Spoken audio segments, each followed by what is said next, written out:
Preciso falar também um pouquinho de política. Camargos, eu quero começar com você porque um dos principais mecanismos de sustentação do governo Bolsonaro nos últimos 2 anos, o orçamento secreto, foi considerado inconstitucional pelo Supremo Tribunal Federal. Esse tipo de medida, identificada na execução orçamentária como a RP9, é considerado por especialistas em orçamento público pouco transparente, o que favorecia a corrupção. E aí, Malco, chegou ao fim mesmo o orçamento secreto? Da forma como está, certamente. O STF cumpriu seu papel ao negar ao Legislativo uma função que não era dele e que ela exercia com muito pouco transparência, de fato podendo gerar muita corrupção. Sempre bom lembrar, Júnior, o Legislativo tem que ser o poder fiscalizador e o responsável pela criação de leis.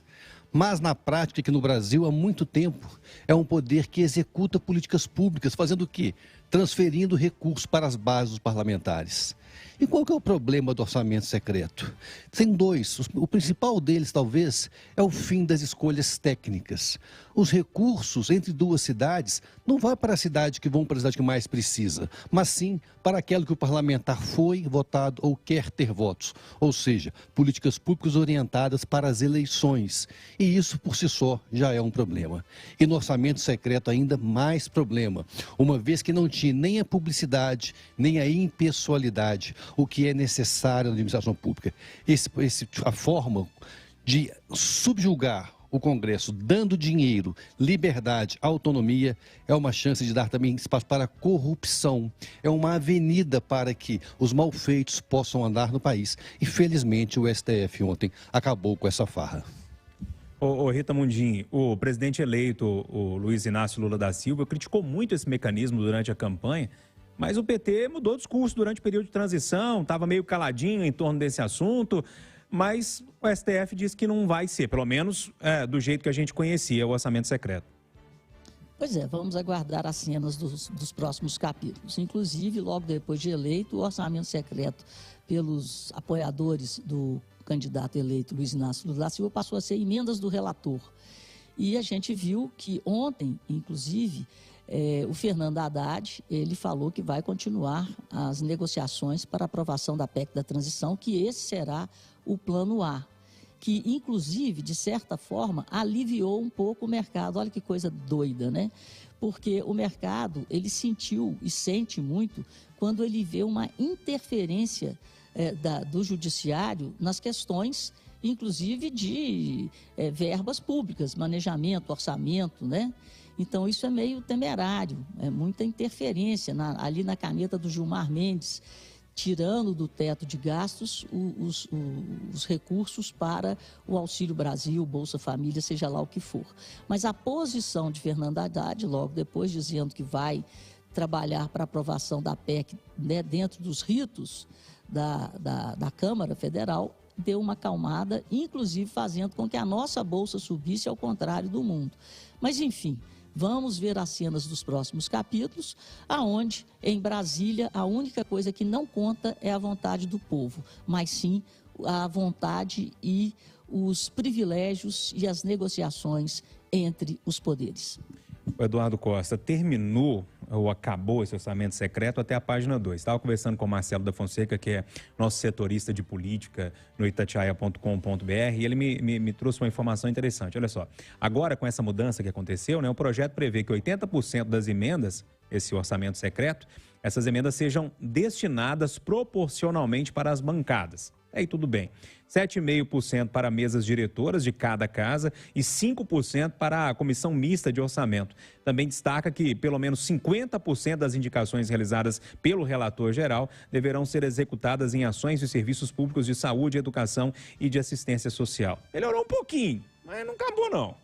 Ô, Júlio, eu não tenho a menor ilusão de que enquanto o mundo existir e o Brasil não acabar, vai ser tomada da cara. Nenhum presidente vai conseguir dobrar a patota do Centrão, ou o chamado baixo clero, dentro do Congresso Nacional. O Congresso Nacional tem 513 deputados, mais 81 senadores. Se você somar na ponta do lápis, tem 30 que têm visibilidade. Os outros ficam trabalhando ali nos corredores para arrumar esse tipo de verba, para garantir a escolha do filho. Dá uma olhada na lista de eleitos desse ano. você vai ver a relação direta, um menino que é filho do outro, outro que é neto, outro que é genro, sabe? Isso, enquanto o mundo existir, eles vão botar a faca no pescoço de quem estiver sentado na cadeira de presidente para poder arrumar. Só que de vez em quando tem uns solavancos, sabe? Eu, por exemplo, estou achando 2 notícias maravilhosas que vieram de Brasília de ontem para cá. Uma, acho que o senhor está até pretendendo abordar aí, que é a possibilidade de votarem o aumento, finalmente, o piso dos enfermeiros, não é isso? Isso é uma notícia espetacular, porque essa gente merece. E a outra é que, animados pela atitude do STF, os petistas mais enraizados estão planejando arranjar uma candidatura lá de Marina Silva, de outra pessoa, para derrubar o Arthur Lira. Então, só de pensar que o Lira e o seu centrão podem sofrer um certo desalinhamento, eu já comemoro. Mas é só buscar na história recente do país.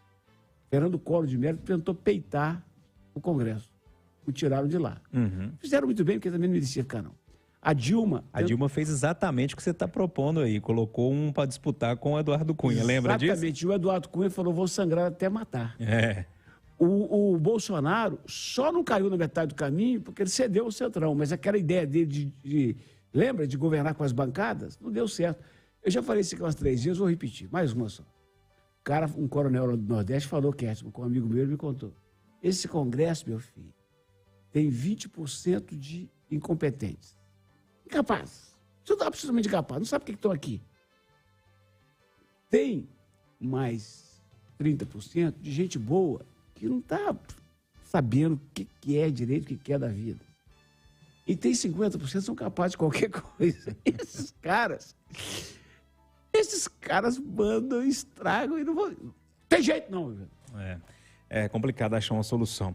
Ô Ricardo Kertman, primeiro, acabou mesmo esse orçamento secreto? Você acredita que isso vai ficar como o STF colocou ontem? E mais uma coisa, inclusive, que o Eduardo já levantou a bola aqui, ó. Articulações agora na Câmara dos Deputados para votar a chamada PEC da transição, deve votar hoje lá no Senado, a expectativa para essa votação que viabiliza o pagamento do piso salarial da enfermagem. Júnior, o orçamento secreto, da forma que ele era, como muito bem pontuou o Malco, isso terminou. O STF ontem colocou um fim nisso. E conforme você acabou de dizer também, de levantar a bola para o Eduardo, há um novo formato, que sem dúvida alguma é muito melhor ou menos pior do que era antes.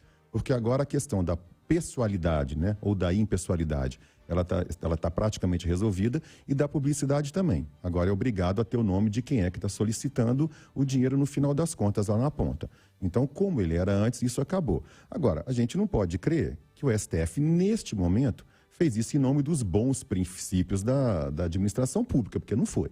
Houve uma clara interferência do presidente eleito junto aos ministros do STF, que ele tem interlocução, justamente para tirar o poder, né, que hoje está concedido de quase forma monárquica, assim, ao Arthur Lira. E o Arthur Lira não estava satisfeito. Ele queria ainda mais poder, ele queria mais dinheiro, ele queria mais cargos. E aí a gente tem que entender que houve um presidente eleito agora, a gente tem uma equipe de transição, que aí sim tem direito a mais cargos, a mais poder e mais dinheiro, porque foi eleito pelo povo. Então, essa questão toda, elas estão todas muito interligadas. E aí o que houve, na verdade, foi nesse, vamos chamar de conchavo, porque o conchavo, Júnior, a gente tem que dizer, faz parte da política. As conversas, os bastidores, as negociações, isso faz parte da boa política. A gente pode gostar ou não, mas é assim que funciona. É melhor do que soco na mesa, é melhor do que grito, é melhor do que ameaça. Isso voltou a Brasília com força. E acaba refletindo também nessa questão da votação da PEC que você acabou de falar. Porque está tudo interligado. Quanto mais poder eles tirarem, aliás, quanto menos poder eles deixarem na mão do Arthur Lira, e aí a gente está falando do presidente eleito de novo eu vou usar a palavra, em conchavo com seus interlocutores do STF, melhor para esse governo que tá chegando agora. E pior para a turma do Lira. Eu acho que vai ser determinante os próximos movimentos. Se essa PEC agora for aprovada de uma maneira mais favorável ao governo, melhor. Se for menos favorável, tanto pior. E aí eu acho que essa guerra acaba continuando e se prolongando mais um pouco. E pode desancar, sim, nessa questão da eleição da Câmara, do Lula, né, do presidente eleito, apoiar um outro candidato, uma candidatura alternativa para a Câmara. O Eduardo falou que isso é bom por um lado sim, né, Eduardo? Talvez a gente consiga nos livrar do Arthur Lira. Mas eu ouvi um nome aí que me deu arrepio nos cabelos que eu não tenho, que é o de Guilherme Boulos. Aí não, né? Me ajuda.